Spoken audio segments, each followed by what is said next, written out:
Gen Z रेभोल्युसनका क्रममा प्रदर्शनरत नवयुवाहरूमाथि भएको गोली प्रहारले देशलाई गहिरो शोक र आक्रोशमा डुबाएको छ। राज्यको दमनकारी शक्तिबाट होनहार नागरिकको ज्यान लिनु कुनै पनि लोकतान्त्रिक मूल्य मान्यतासँग मेल खाँदैन। यो केवल एउटा आन्दोलनमाथिको बल प्रयोग मात्र होइन, न्याय र मानव अधिकारको मूलभूत सिद्धान्तको उल्लङ्घन हो।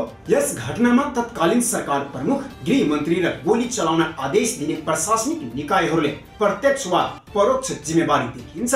सुशीला कार्के नेतृत्वको सरकार, गृह मन्त्री ओम प्रकाश अर्यालले तत्कालीन गृह मन्त्री रमेश लेखक, तत्कालीन प्रधानमन्त्री केपी शर्मा ओली र आदेश दिने काठमाडौँका प्रमुख जिल्ला अधिकारीलाई अविलम्ब कानुनी कठघरामा ल्याई अनुसन्धान र कारबाही अघि बढाउनु अपरिहार्य रहेको छ।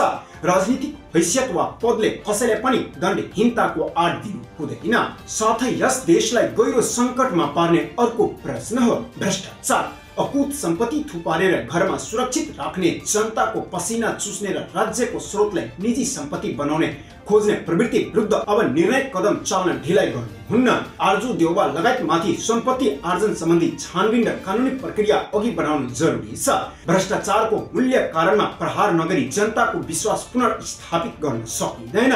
यसैसँग संवैधानिक निकायहरूमा दलगत भागभण्डा र सौदाबाजीको आधारमा गरिएको नियुक्तिले संस्थाको विश्वसनीयता र स्वायत्ततामा प्रश्न उठाइएको छ। यस्ता नियुक्तिहरू खारेज गरेर पारदर्शी, निष्पक्ष र जवाबदेही प्रक्रियाबाट नयाँ नेतृत्व चयन गर्नु समयको आवश्यकता हो।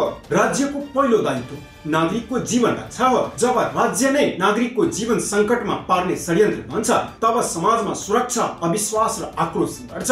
न्यायको बाटो ढिलो भए पनि यो अपरिहार्य हुन्छ। त्यसैले आजको मुख्य प्रश्न हो, राजनीतिक नेतृत्वले दमन र भ्रष्टाचारको बाटोमा निरन्तर अडिने हो कि जवाबदेही, पारदर्शिता र न्यायतर्फ उभिने हो भन्ने हो। देशले जवाबदेही नेतृत्व र नियोजित निर्णयको प्रतीक्षा गरिरहेको छ। यदि यो घडीमा पनि अपराधी दण्डहीन रहन दिए भने इतिहासले यसलाई न त बिर्सिनेछ न त माफ गर्नेछ।